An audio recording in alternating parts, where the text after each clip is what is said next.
नमस्कार। प्रदेश के समाचारों के साथ मैं मनीषा सिंह। अमृत भारत स्टेशन योजना के तहत प्रयागराज जंक्शन में आयोजित कार्यक्रम में उप मुख्यमंत्री केशव प्रसाद मौर्य के साथ स्थानीय विधायकगण और बड़ी संख्या में लोग सम्मिलित हुए।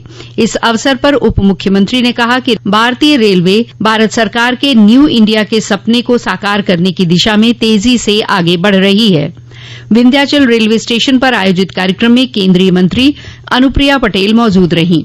उन्होंने कहा, प्रयागराज मंडल के 7 स्टेशन है, जिसमें हमारा एक स्टेशन विंध्याचल है। विंध्याचल स्टेशन का जो कायाकल्प है, उसमें 26 करोड़ से कुछ ज्यादा रुपया खर्च किया जाएगा। इस अमृत भारत स्टेशन योजना के तहत जब रेलवे स्टेशन का उच्चीकरण किया जा रहा है, तो यहाँ पर विश्व स्तरीय सुविधाएं विकसित की जाएंगी। इसके साथ ही हमारे दिव्यांगजन हो, महिलाएं हो, युवा हो, बुजुर्ग हो, सभी के लिए ज्यादा से ज्यादा सहूलियतें रेलवे स्टेशन पे हो।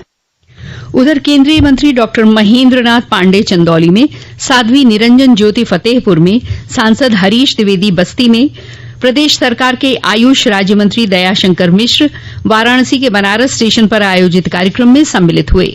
अमृत भारत योजना के तहत रेलवे स्टेशनों के कायाकल्प पर आम लोग भी काफी खुश नजर आए।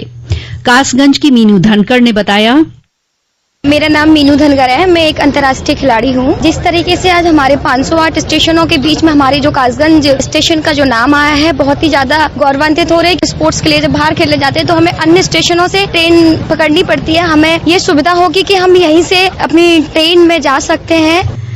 प्रधानमंत्री नरेंद्र मोदी ने आज अमृत भारत स्टेशन योजना के अंतर्गत वीडियो कॉन्फ्रेंस के माध्यम से 27 राज्यों के 508 रेलवे स्टेशनों के पुनर्विकास की आधारशिला रखी। इन स्टेशनों के पुनर्विकास पर लगभग 25,000 करोड़ रुपए की लागत आएगी। प्रधानमंत्री ने कहा कि प्रत्येक अमृत स्टेशन शहर की आधुनिक आकांक्षाओं और प्राचीन धरोहर का प्रतीक होगा। उन्होंने कहा कि अब वर्ष 2014 की तुलना में रेलवे के लिए बजट सहायता 5 गुना बढ़ाकर 2,40,000 करोड़ रुपए कर दी गई है। ये रेलवे के इतिहास में विकास का एक नया आयाम है, जिससे देश के आम नागरिकों को लाभ होगा। भारत के करीब 1300 प्रमुख रेलवे स्टेशन अब अमृत भारत रेलवे स्टेशन के तौर पर विकसित किए जाएंगे। उनका पुनर्विकास होगा। आज 508 अमृत भारत स्टेशनों के पुनर्निर्माण का काम शुरू हो रहा है और इन 508 अमृत भारत स्टेशन के नवनिर्माण पर 25,000 करोड़ रुपए खर्च किए जाएंगे। आप कल्पना कर सकते हैं मेरे देश के सामान्य नागरिकों के लिए ये कितना बड़ा अभियान होने वाला है। प्रधानमंत्री ने कहा कि सरकार उत्तर पूर्वी राज्यों में रेल नेटवर्क के विस्तार को प्राथमिकता दे रही है और रेलवे के विद्युतीकरण, पटरियों के दोहरीकरण और नए मार्गों के निर्माण का काम तेजी से चल रहा है।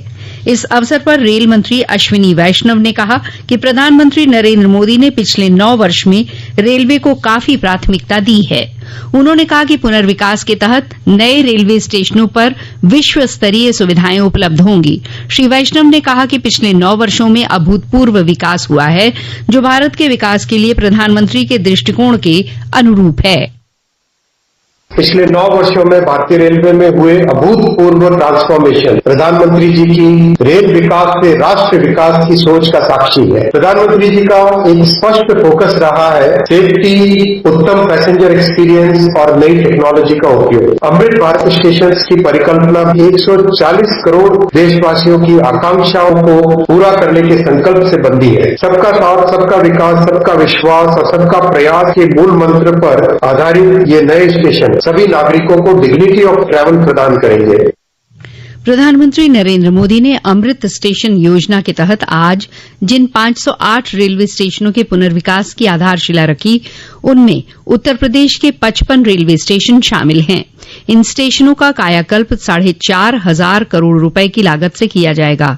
इन रेलवे स्टेशनों में लखनऊ का ऐशबाग, बादशाहनगर, उतरेटिया, उन्नाव, सीतापुर, मिर्जापुर का विंध्याचल, बस्ती, वाराणसी का बनारस, काशी और वाराणसी सिटी रेलवे स्टेशन तथा अयोध्या का दर्शन नगर, आजमगढ़, बलिया, बाराबंकी, भदोही, चंदौली का मझवार, देवरिया, जौनपुर, हापुड़, शाहगंज, नजीबाबाद, हरदोई, प्रयागराज जंक्शन सहित अन्य रेलवे स्टेशन शामिल हैं।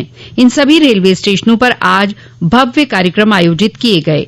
इन कार्यक्रमों में केंद्रीय मंत्री, जनप्रतिनिधियों, बड़ी संख्या में स्कूली बच्चों के साथ स्थानीय नागरिकों ने प्रधानमंत्री के वर्चुअल संबोधन को सुना। लखनऊ के बादशाह नगर रेलवे स्टेशन पर आयोजित कार्यक्रम में प्रदेश भाजपा अध्यक्ष भूपेन्द्र सिंह चौधरी, विधायक नीरज बोरा समेत अन्य गणमान्य लोग मौजूद रहे। कार्यक्रम के बाद प्रदेश भाजपा अध्यक्ष ने प्रधानमंत्री का आभार जताते हुए कहा कि अमृत भारत स्टेशन योजना यात्री सुविधाओं के साथ साथ रेल यात्रा को बेहतर बनाने का काम करेगी। अमृत भारत योजना के तहत उत्तर प्रदेश के 55 रेलवे स्टेशन के पुनर्विकास का शिलान्यास माननीय प्रधानमंत्री जी ने किया है और हम सब लोगों को वर्चुअल उन्होंने संबोधित किया है। माननीय प्रधानमंत्री जी की ये पहल यात्री सुविधाओं के साथ साथ रेल यात्रा को बेहतर बनाने के लिए निश्चित रूप से कारगर साबित होगी और हम सब मिलकर पूरे देश में कनेक्टिविटी के आधार पर आने जाने के साधन सुविधाजनक हो सके, उसमें ये निश्चित रूप से माननीय प्रधानमंत्री जी का सार्थक प्रयास है। मैं रेल विभाग का और माननीय प्रधानमंत्री जी का अभिवादन करता हूं और निश्चित रूप से माननीय प्रधानमंत्री जी का जो संकल्प है विकसित भारत का, समृद्धशाली भारत बनाने का, भारत को सजाना और संवारने का, उसमें निश्चित रूप से ये कदम उपयोगी साबित होगा। अमृत भारत स्टेशन योजना के तहत लखनऊ मंडल के बादशाहनगर रेलवे स्टेशन के पुनर्विकास के लिए 31.13 करोड़ रुपए की धनराशि स्वीकृत की गई है।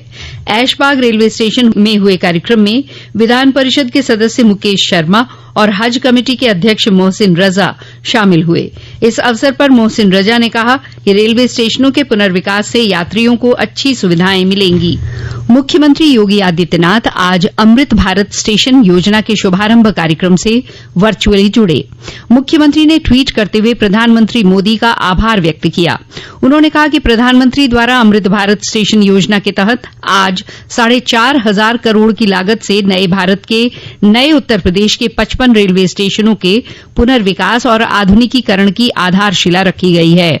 इस कल्याणकारी योजना के द्वारा इन रेलवे स्टेशनों को अत्याधुनिक उत्कृष्ट यात्री सुविधाओं और विश्वस्तरीय आधारभूत ढांचे से लैस करने के साथ ही उन्हें स्थानीय कला संस्कृति के अनुरूप सुसज्जित और सिटी सेंटर के रूप में भी विकसित किया जाएगा। रेलवे स्टेशनों के कायाकल्प को सुनिश्चित करती इस लोक कल्याणकारी योजना के लिए सभी प्रदेशवासियों की ओर से प्रधानमंत्री का हार्दिक आभार। प्रदेश विधानमंडल का मानसून सत्र कल से शुरू हो रहा है। सत्र 11 अगस्त तक चलेगा। मुख्यमंत्री योगी आदित्यनाथ ने सत्र से पूर्व आज विधानसभा में सर्वदलीय बैठक की। इस दौरान उन्होंने सभी दलों से सदन की कार्यवाही को सुचारू रूप से चलाने के लिए सहयोग की अपेक्षा की। मुख्यमंत्री ने कहा कि सदन में स्वस्थ चर्चा से प्रदेश का विकास और जन समस्याओं का समाधान होता है। बैठक में विधानसभा अध्यक्ष सतीश महाना ने कहा कि सदस्य सदन में केवल हाजिरी न लगाएं बल्कि सदन में उपस्थित भी रहें, जिससे प्रदेश का विकास हो सके।